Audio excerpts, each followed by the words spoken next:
Come in and let's sip this tea. Girl, come talk to me. Come on in. Girl, come on in here and talk to me. Sit on down and relax your body. Come in and let's sip this tea.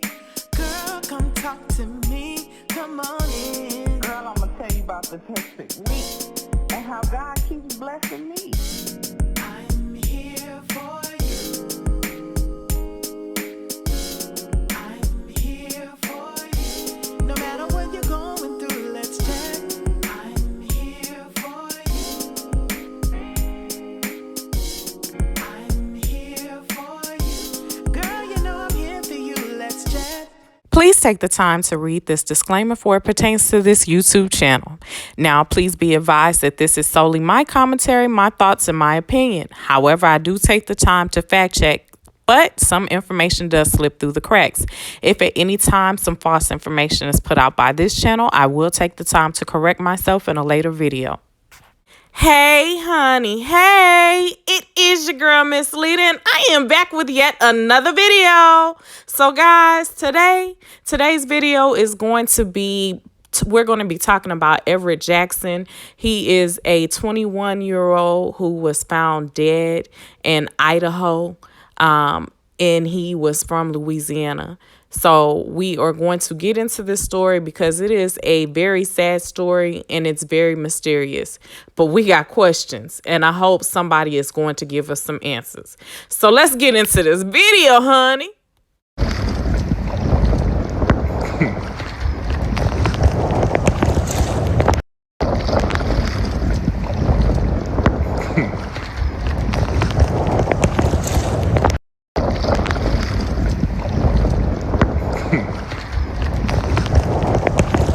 Video 21-year-old Everett Jackson posted in Jim County, Idaho before going missing. Sheriff's deputies there tell me they have been searching for him with a drone since then due to rough water conditions, keeping them from using a boat. When my dad blessed us with him, he gave us one for the books, I tell you. Monday, two of his sisters and his niece dropped what they were doing and flew to Idaho. Is going to look for your family member like you would look for him. Everett Jackson is missing after rafting on the Payette River Saturday. His family flying nearly 2,000 miles to search for him alongside the high, fast-moving Payette River west of the Washington Street Bridge in Emmett. It hit different when it's your family. Yeah, and it's like the fact that we were just so far away in Louisiana to where it's like we couldn't help him. Like we weren't there to help him. With high flows and murky water, the Sheriff's Department says it's hard to see anything in the river. I've got 2 river boats out on the river searching the banks as we speak. You probably hear the helicopter overhead. We got a couple spotters that are looking up and down the bank as well. Everett's family isn't giving up hope, walking up and down the riverbanks looking. We've been out here since about 8:30. Just patrolling the area, going, check the river, and just calling out for his name, just trying to, just pray to God and just pray for God to just show us a sign. He's coming home today. We're not stopping. Like, yeah, it's no, okay, I gotta leave tomorrow. No, when we find him, we taking him home, and that's it. Nicole Camarda, Idaho News 6. So what you are actually going to see next is the family searching for their loved one up and down the banks.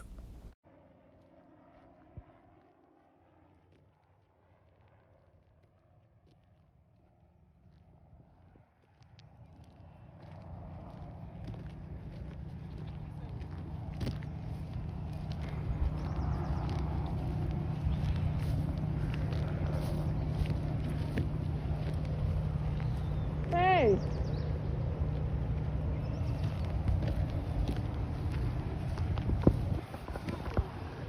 Huh?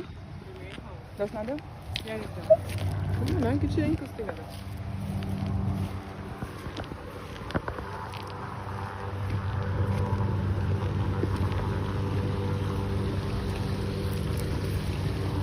Red lawn care.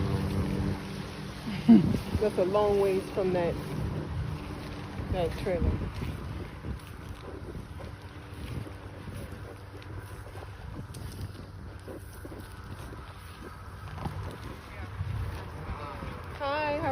I own this land, I guess. I was just out here letting them look around.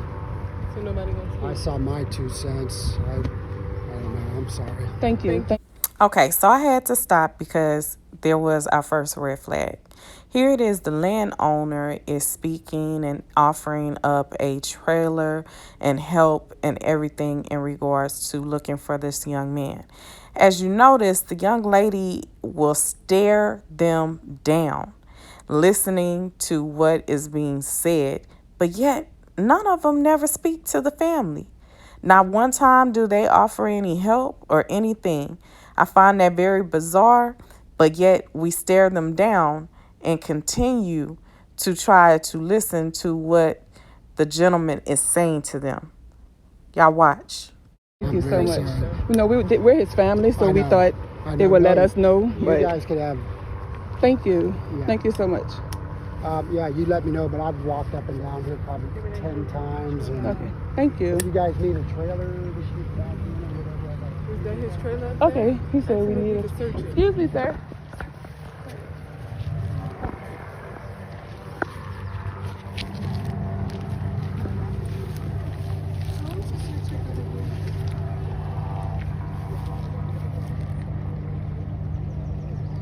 And this is where you tried to get out? I see the red lawn chair. So was it by the dock?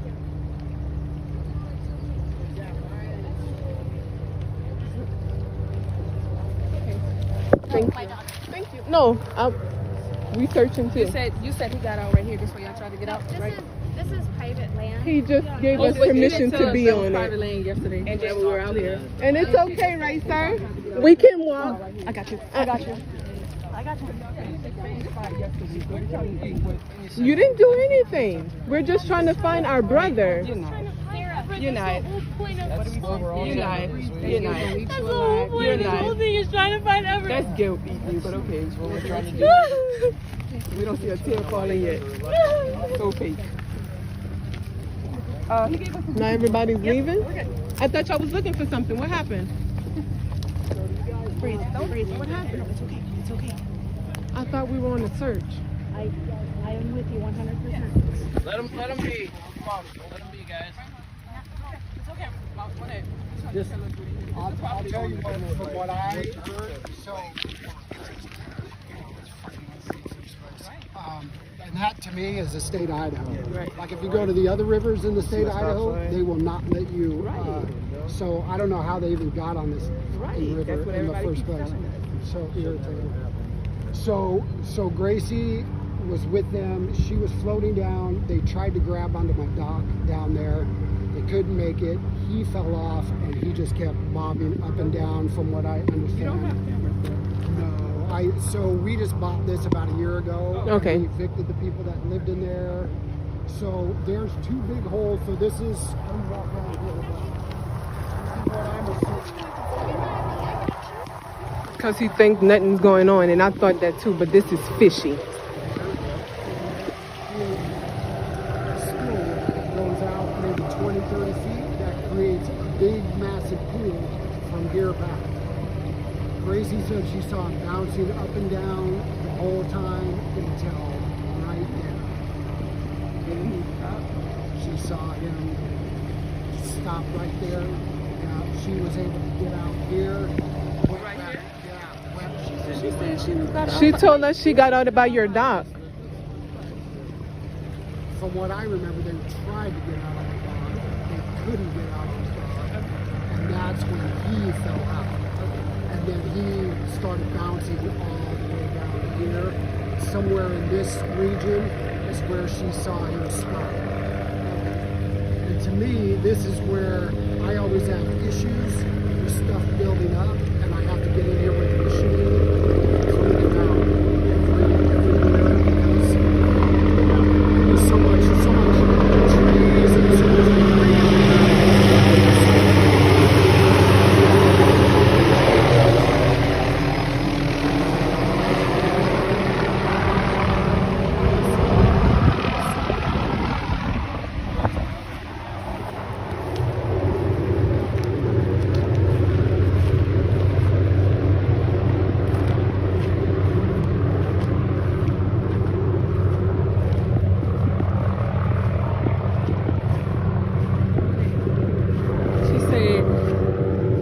He's back here. He's not in the water. It's too calm. He could have easily got out. The police officer knew where the river would lead him to. He's in the woods. They was waiting on him. What his tube is, keep walking. He's somewhere in this direction. Okay. She told me to calm down. Okay.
Okay, I'm gonna just say what's going on. So, for the last 3 days, non-stop, I'm out here trying to find my brother.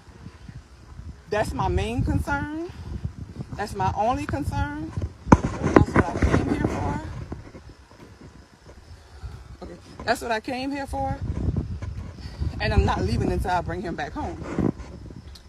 The biggest problem right now that I'm having, and that's why I'm making this live, is because of that Find Everett Jackson page.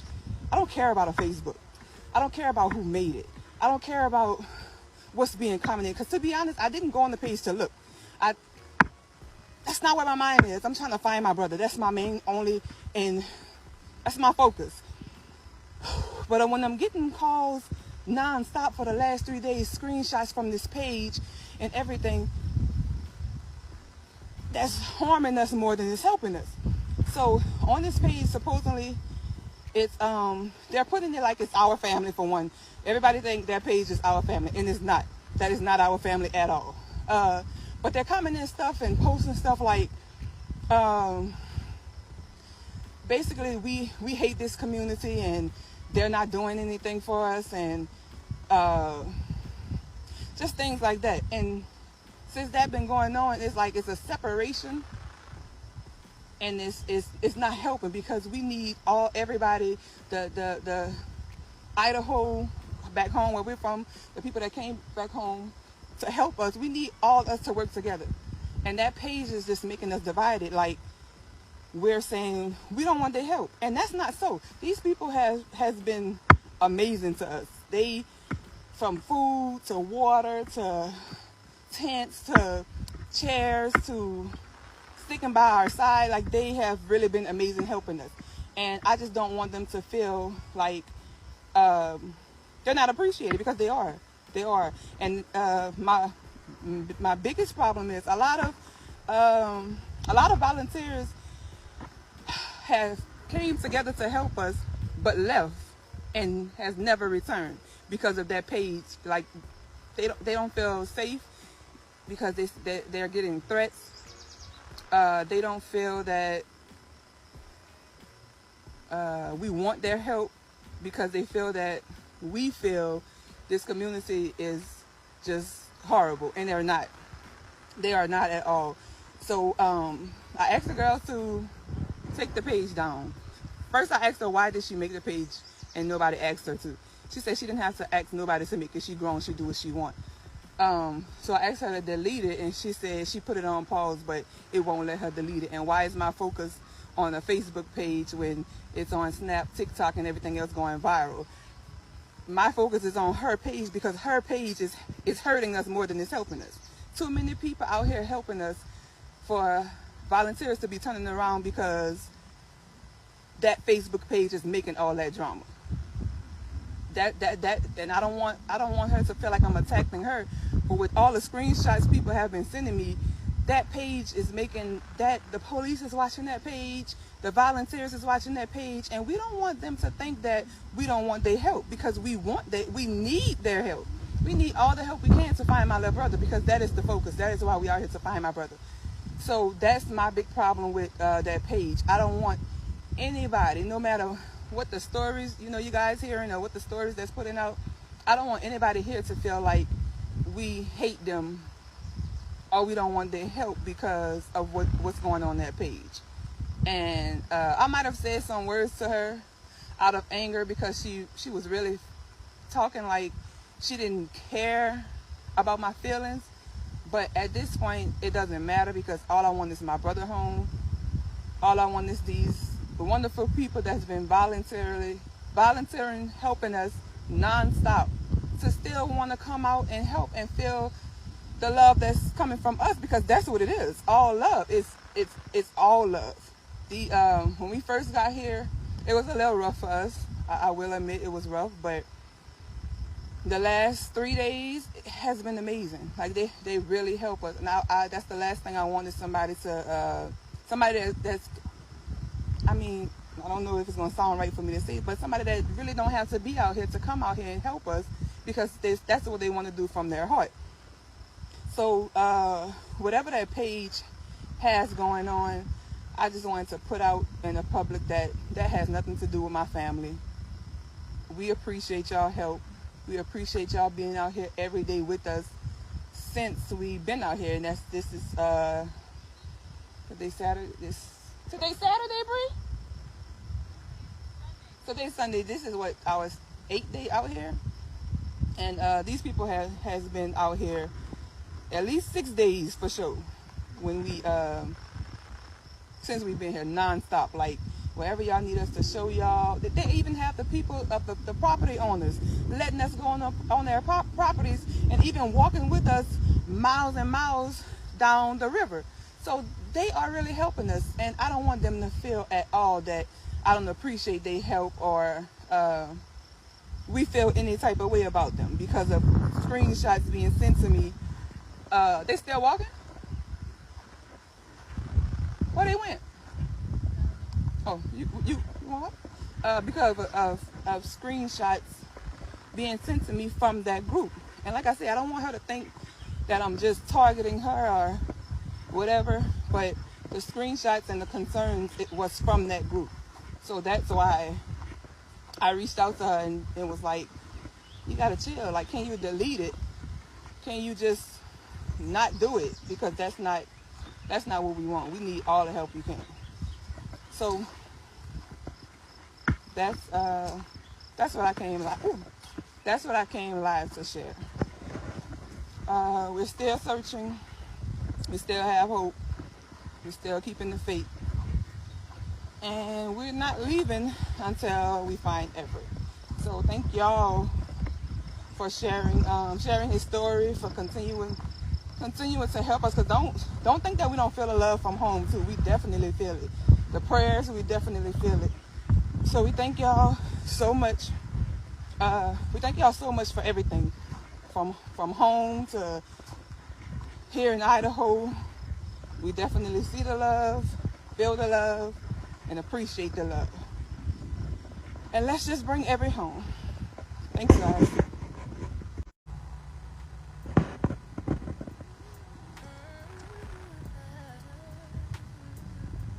Good morning, everybody. I just wanted to make this video. I found out this morning that there's a lot of GoFundMe accounts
Jackson was found.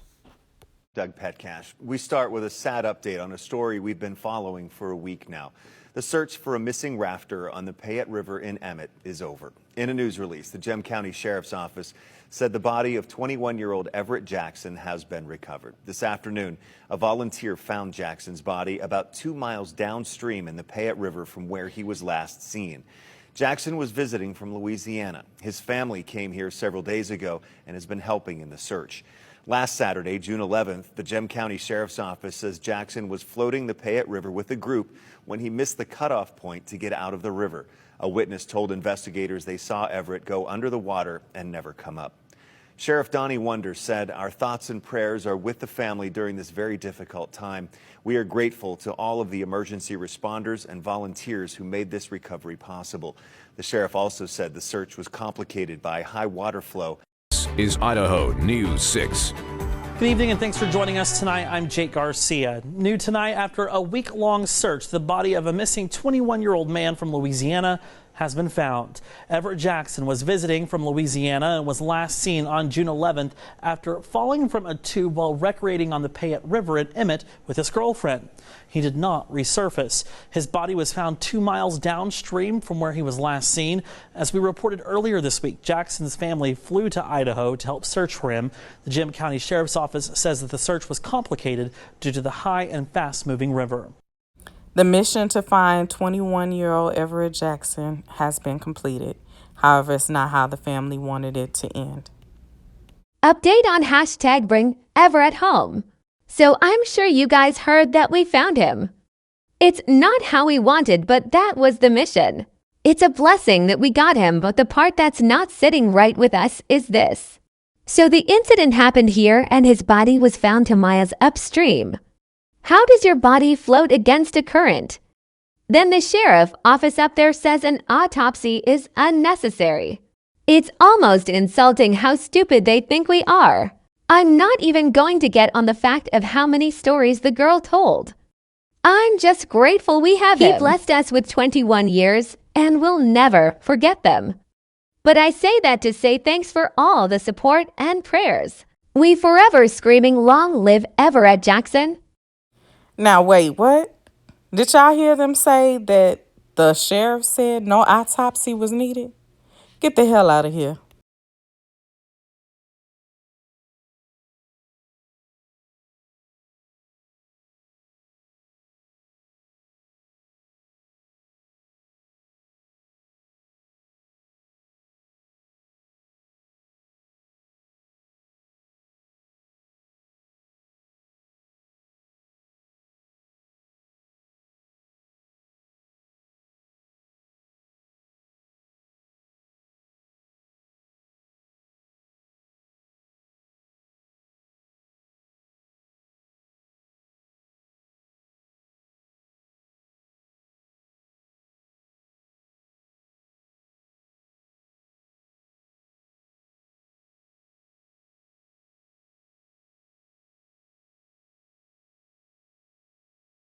So y'all want my thoughts and opinion.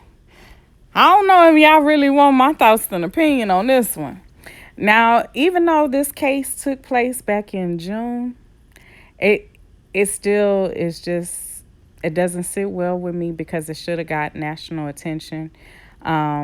It does not sit well with me. And I have questions, and maybe you guys can see where I'm going with this. So my first thought and my first question was, why in the hell would you invite your boyfriend to a wedding that you knew he couldn't come into because of the color of his skin? So I don't get that. Why would you invite him to come to a wedding that he could not even enter because of the color of his skin? You know your Mormon religion. You know the people who you were inviting him to wedding. You knew that they had a problem with African Americans. Why would you invite him to something that he couldn't even enter? See, baby, that would have been my first sign. Oop, time to go. Time to go. Time to go. If I can't get into the event that I came here for because of the color of my skin, that means that I need to exit stage left, because the rest of these events or whatever I'm about to endure might have something to do with the color of my skin. And so I might need to go on and get on a plane back home. Okay? That's my first thought. Now, my second thought is, who goes rafting without a life vest? I don't care if you can swim or not. You always have a life vest, because the water speeds can pick up at any given point in time and they can become a stream. And so if you are thrown into any type of debris or any type of rocks, that life vest not only will help you to float, but it helps to protect your body, your upper body, so that way you don't get punctures throughout your body. Now, my next thought is, okay, they said that there was no bruising on this young man and that he just got swept under by the current. Make that make sense. Make that make sense, because he was found in a whole bunch of debris. And it took them 2 weeks just to say that he had no type of bruising on him. But now his body was found in a whole bunch of debris, but yet he had no bruising on him. I'm a little lost. I'm a little confused. Somebody make that make sense to me. Okay? Then, here it is, this so-called girlfriend and her friends didn't even call the police to try to assist this young man. Someone who was an on-seer contacted the police on this baby's behalf. The so-called girlfriend didn't even contact the police. Who does that? But yes, she gonna post a video of a balloon release saying that she loves him. Girl, if you don't get the hell out of here, what kind of love is that? And you didn't even bother to try to get this man help when he was swept under by the current. I don't get that. I don't get that. And then to invite him into a place where you know didn't like him because of the color of his skin. So my thought is, where did this baby stay the whole entire time that he was down there? Where did he stay? Because evidently he couldn't have stayed with your family because he was black. And I don't know if you was dating him to get at mom and dad or what you was doing. But to invite him someplace that he would be out of sorts because of the color of his skin, that's a little baffling to me. Why would you even put that man in that situation, that predicament? Like I say, you knew the people whose wedding you was going to. You knew whether or not that they like black people or not. I'm sure y'all have had a discussion. But now my next question is, why are you on private property? You're on private property and you can hear them arguing with the family saying this is private property. It don't belong to y'all, but you arguing with the family telling them that it's private property, basically letting them know that they need to get off the land, but the landowner had already said it was okay for them to search. So if you knew it was private property the day that you told the family, you knew it was private property the day that you took your behind down there tubing. I don't get that. There's no lifeguards. Of course, when you go whitewater rafting, there's no lifeguards. But now we have tubing in New Braunfels in Texas. And in New Braunfels, they have lifeguards all up and down the river. But they let you know that, it's debris, it's snakes, and everything else in the water. So you have to hold on to your tubing. So I don't get that part.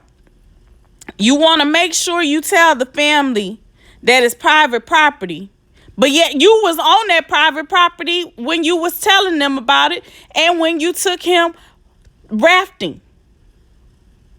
Make that make sense for me. Please make that make sense for me.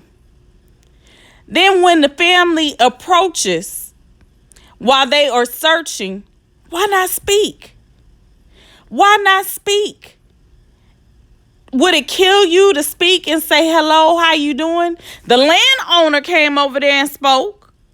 The landowner came over there to try to offer help. The landowner offered a trailer, but y'all didn't even speak. And the whole entire time, the so-called girlfriend was staring them down as they was talking to the landowner, trying to find out what in the hell was being said at that time. Make that make sense.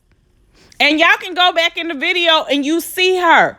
I mean, if looks could kill, or if that was a gun, baby, she would have shot it over and over again as hard as she was staring them down in their mouths while they were having a conversation with that landowner.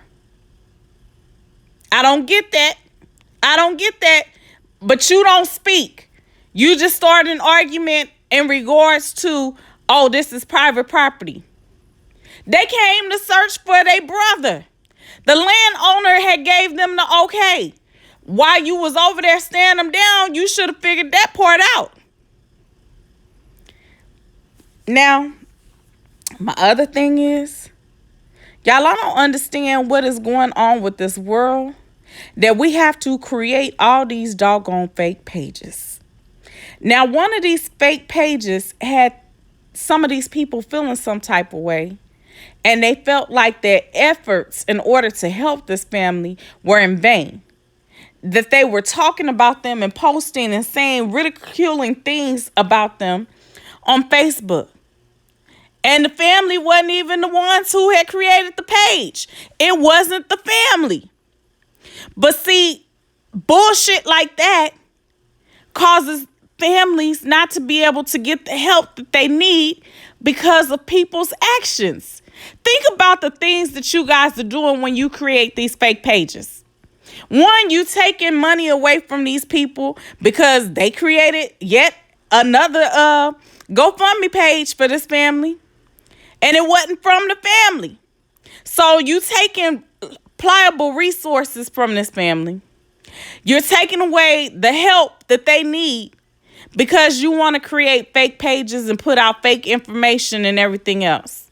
Like, stop it. How do you figure you're going to profit off of somebody's death? That don't make any sense to me. They could have truly used that money to find that child.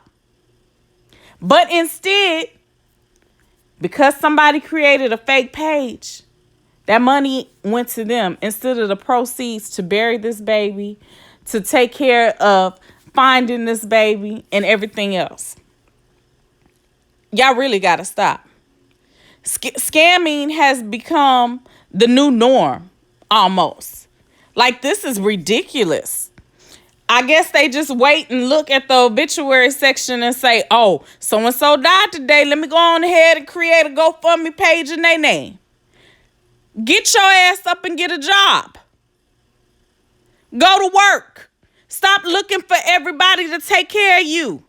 And if you have a job, then you need to learn how to budget. If you don't know how to budget, go take a class. But stop creating fake pages to get money and profit off of people's death, which that money can go to help the family to do everything that they need, or almost everything. But instead they can't because you're taking it from them. Now, my whole thing with this girlfriend, it still don't sit well with me, the fact that this girlfriend allowed for this young man to come down there to Idaho, to a wedding that he couldn't even enter into because of the color of his skin. That don't sit well with me. But then why her story keep changing? Why she can't stick to one story? You even hear the sister saying, well, wait a minute, that's not what she told us. That's not what she said to us. That's not what she explained to that person. And that's not what she explained to that person. But when she talked to this landowner, she told him something totally different. Why your story got to keep changing? That right there tells me something wrong. Something is wrong. Something fishy. Then she said that this young man had dropped his phone, and when he bent down to pick it up, he got swept into the current. Now, y'all call me stupid, but the last time I checked, a phone couldn't float. So as soon as it fell out of his pocket, it would have made a thump and just kept sinking. It wouldn't have been no, let me bend down to try to get this phone. That would have been a phone just lost. It could be replaced. But then she said she was able to grab a hold of a branch. Okay. If he started to sweep under and you was able to grab hold of a branch, why you didn't break that hole off and try to give him some of it to try to help pull him back? Why you didn't do that? I'm not grasping. Then she said that the actual floating device, the tubes were tied together. Yet in the very beginning of the video that I played for you guys that came from his phone, neither one of them tubes are tied together. You see his hand holding on to her hand held thing to make sure the tubes stay together, because they weren't tied together. It was him holding her tube and his tube to make sure that they stayed together. The changing in the stories is what's bothering me. Then my whole thing is, if you going rafting, last I checked, you needed a boat to go white water rafting. Why are you on a tube? That's extremely dangerous to go on a tube white water rafting. Y'all, that don't make no sense whatsoever. That is baffling to me. Mind-boggling. So then my next thought is, this young man is 6'8", and they said he was a top-notch swimmer. Yet it took them a week to find his body. A week, and it was 2 miles away. Now, if the waters was that bad in regards to the movement and the current, he would have been swept away further than 2 miles, you would think.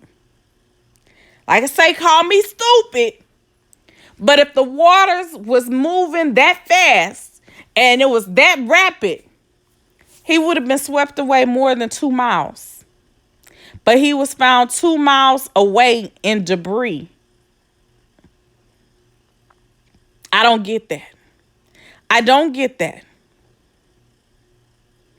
But yet you prefer to risk and to allow this young man's life to be taken because, one, you don't prepare him and give him a life vest, regardless of if he could swim or not, for protection. You allow him to go with you and trespass onto somebody's land because you don't own it. Imagine if that man wasn't a Christian or he didn't like blacks. That young man, even if he didn't pass away that day, he could have been arrested because of the color of his skin for trespassing. So you put him in all types of risks. And for what? I really wonder where they actually knew each other from and how long they had been dating. Because the tension was thick. It was really thick. And she did not want to speak to that family at all. But yet, when they spoke to that landowner and that landowner approached them, baby, she stared them down. But yet not one time did she speak. And then you have an argument with them? To have an argument with this family who is simply trying to search for their loved one, who had to travel out of state to come and search for their loved one, and you want to argue with them instead of trying to do everything to help them for the person that you said that you loved. That don't make any sense to me. It don't make any sense to me whatsoever. I don't grasp that. I don't understand that. But like I say, the main thing that bothers me, why would you invite him to a wedding that you know he couldn't come to because of the color of his skin? I don't get that. You knew the people. They wouldn't have just invited you to the wedding for just cuz, for JP. So you knew them.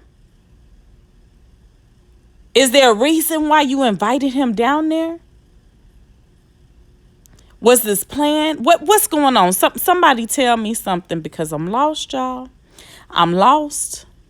Y'all know I'm going to ask questions. But that doesn't make any sense to me. You invite this young man to a place that he couldn't even go to. And then you don't call the police when he's swept away by a current? I don't get that. I don't get that. You take him to unfamiliar territory to go whitewater rafting, but you don't provide him with a life vest. You don't try to help him. You come up with different stories. And then they say it's no foul play. Now, before, when they were saying, or it was still under investigation, she had his basketball picture up and, you know, she loved him and XYZ. The moment it wasn't no foul play, next thing you know, she got her basketball picture up. What happened to all that love? That was a quick grieving process. Now, this happened in June. And in August, she changed them pictures real quick. I don't get that. I don't get that. Y'all answer me if I'm crazy or not. Maybe I'm wrong for the questions that I have and my thoughts. But something don't sit right. And how is this not foul play? How is it not foul play?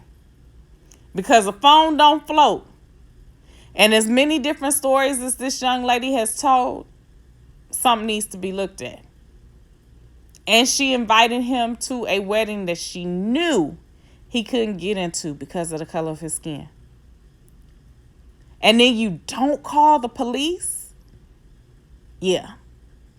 I don't see how that's not foul play. I don't get how that's not foul play. And the person who seen him go under said he only seen 2 people. And that it looked like it was some kind of commotion. And then they seen him go under. So was it an argument? And she pushed him? What actually happened? And the only person that can answer them questions is Gracie. So I pray that whatever transpired, that God allows it to be revealed. I pray that it eats her conscience, whatever happened.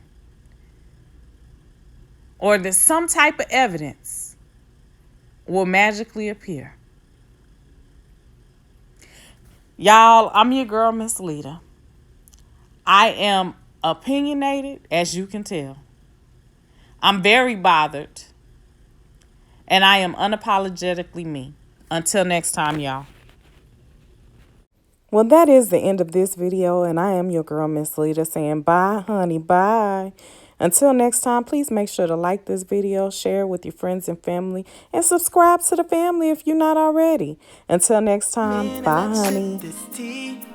Girl, come talk to me. Come on in. Girl, come on in here and talk to me. Sit on down and relax your tired feet. Come in and let's sip this tea. Girl, come talk to me.